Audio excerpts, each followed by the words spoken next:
Le compositeur tchèque Antonín Dvořák reçoit en 1891 une invitation à diriger un conservatoire de New York. Ce qu'il découvre aux États-Unis le sidère. La plupart des musiciens se contentent d'imiter la musique européenne, et il n'y a pas de musique savante américaine qui se soit imposée. Pourtant, Dvořák découvre avec enthousiasme les airs populaires locaux, inspirés par la musique des Noirs ou se voulant leur imitation. C'est ainsi qu'il compose une série de pages qui portent l'empreinte de cette découverte, dont la célèbre Symphonie du Nouveau Monde. Dans ce livre, je reviens aux sources de cette aventure, afin de cerner au mieux les 3 saisons de Dvořák en Amérique. Pour cela, je me suis plongé dans la correspondance du compositeur et les témoignages de ceux qui l'ont connu.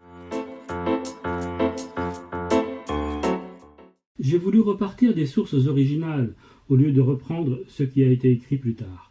Au fil du temps, beaucoup d'idées fausses ont été répandues et semblent hélas faire autorité. Je m'efforce ici de mettre l'accent sur les faits originaux. Ce que l'on lira est bien souvent inédit en langue française et même inédit tout court, puisque mes recherches ont mis à jour des correspondances complètement oubliées. Dvořák a dirigé un grand concert afro-américain au cœur de New York.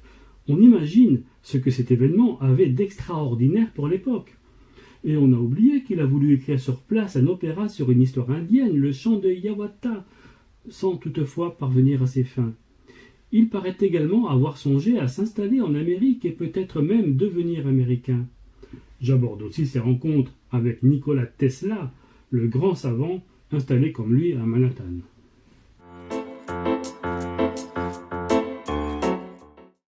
S'il a été invité aux États-Unis, ce n'est certainement pas le fruit du hasard. Dvořák était alors considéré comme l'un des plus grands compositeurs, et il était même le plus aimé dans certains milieux. Il est vrai que son œuvre est fascinante.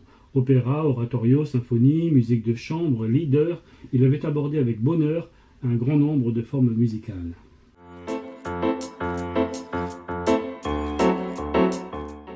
J'aborde ce thème dans mon livre. Il faut se méfier de ce genre d'affirmations qui reposent sur des préjugés ou des citations déformées.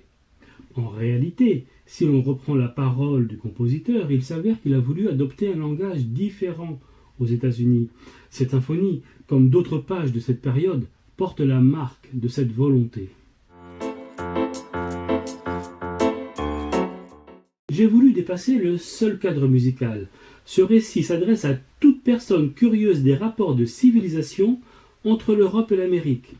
Le récit, je crois, aborde des thèmes qui sont encore aujourd'hui d'une très grande actualité, au-delà du simple fait artistique.